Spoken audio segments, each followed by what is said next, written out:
Okay mga bro, usapang lalaki tayo. Madalas, hindi direktang sinasabi ng mga babae ang tunay nilang nararamdaman, lalo na pagdating sa gusto. Pero, yung katawan at kilos nila, palaging nagbubunyag.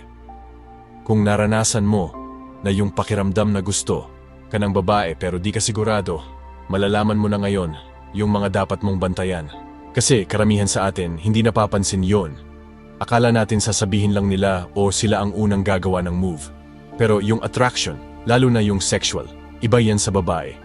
Yung body language, boses at energy nila, yun ang nagpapakita kung attracted sila.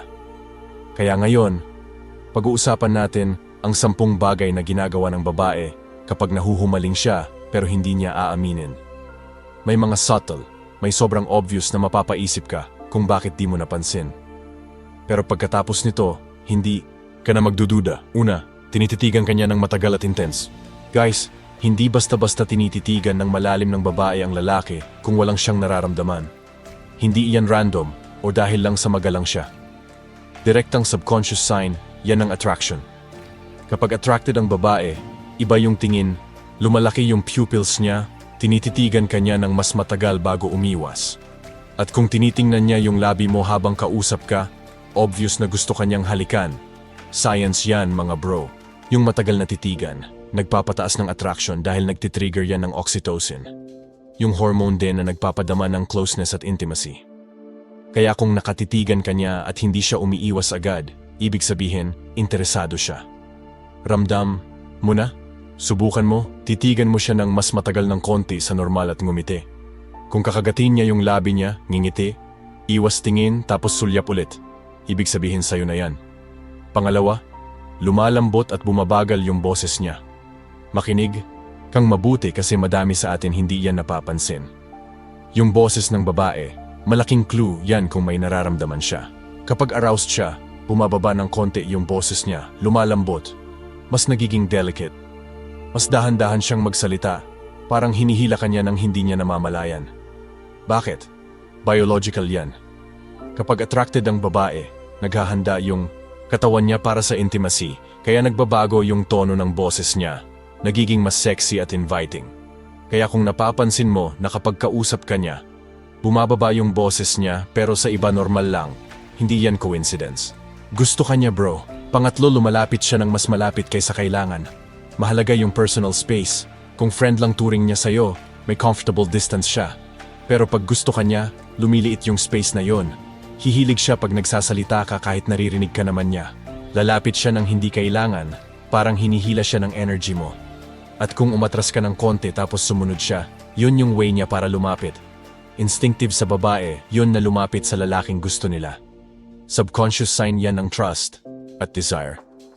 Kaya sa susunod na may babaeng sobrang lapit sa'yo at parang kayong dalawa lang sa room, go signal mo na bro.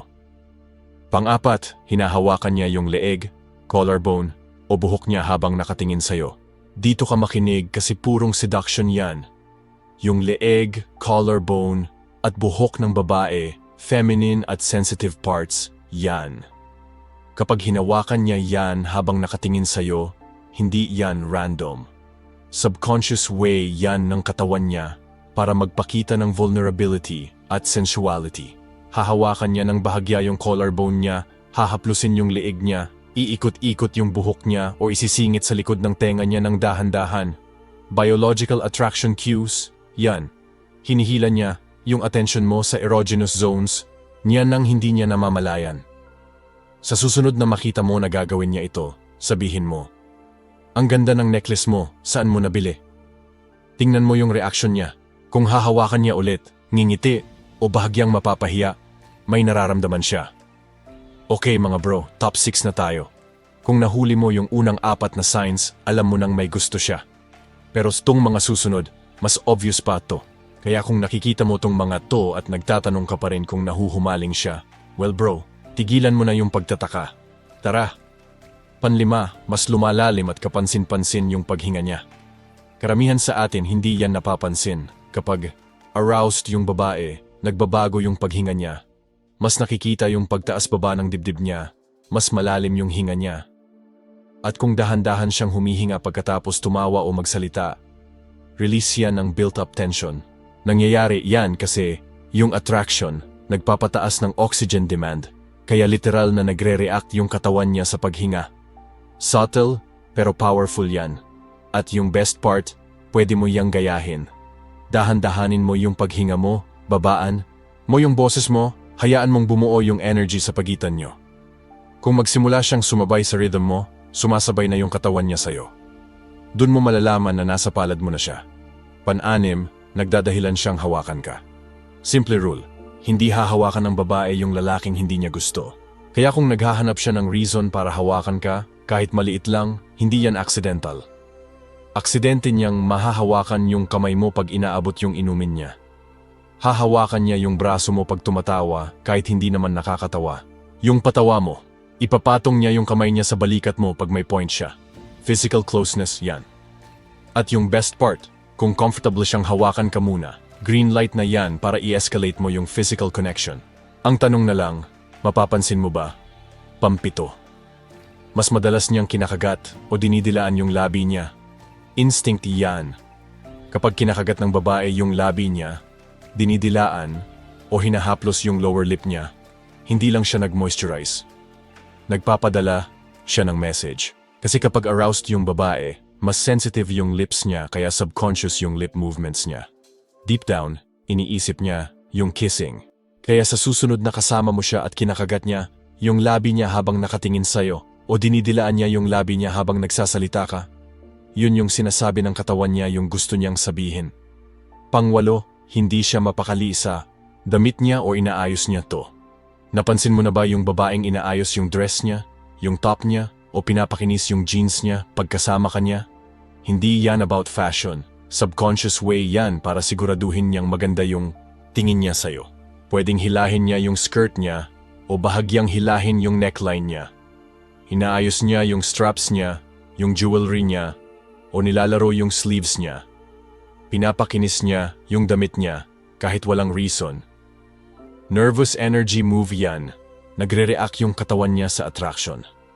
Gusto niya yung attention mo kaya gumagawa siya ng tiny adjustments para siguraduhin na nakatingin ka. Trust me, mapapansin mo na yan ngayon. Pangsyam, namumula siya o natataranta pag kinukompliment mo siya. Hindi basta-basta namumula yung babae sa kahit sinong guy. Kung bahagya siyang pumupula, kinikilig, o biglang hindi mapakali pag binigyan mo siya ng compliment, real-time attraction. Yan na nangyayari mismo sa harap mo. Bakit? Kasi yung blushing, physical reaction, yan sa excitement. Involuntary yan. Hindi niya yan makontrol. Literal na binubunyag ng katawan niya yung emotions niya bago pa niya ma-realize. Kaya bigyang pansin mo. Sabihin mo sa kanya, yung simple lang, ang ganda ng smile mo. Kung mamumula siya, iiwas ng tingin, o ngingiti ng hindi mapigilan, ramdam niya yun, pang-10. Tumatawa siya sa jokes mo, kahit yung bad jokes. Deal to. Hindi tatawa yung babae sa guy na hindi niya gusto. Pwedeng maging polite siya, pwedeng ngumiti siya, pero kapag attracted talaga siya sa'yo, tatawa siya sa lahat ng sinasabi mo kahit hindi nakakatawa. Bakit? Kasi yung laughter, connection, yan. Sign yan ng comfort, excitement at yes, arousal. Kung mas madalas siyang humagigik, tumatawa sa mga bagay na hindi naman joke, o parang ikaw yung pinaka-nakakatawang guy na nakilala niya, hooked na siya. At ito yung secret. Kung mas madalas siyang tumawa, mas enjoy niya yung presence mo. Kaya keep that playful energy going, kasi nasa tamang lugar ka na niya. Mga bro, hindi yan coincidence. Hardwired attraction signals yan. At kung nakikita mo ang more than one, naghihintay na siya sa'yo na gumawa ng move. Kaya ano nang gagawin mo? Mag-comment ka sa baba kung napansin mo na yan dati. At kung gusto mo pa ng dating psychology breakdowns, hit that like button, subscribe sa ating channel, at tingnan mo yung next video namin kasi itataas namin yung game mo sa next level. Hanggang sa susunod, magmasid, gumawa ng move, at own the moment.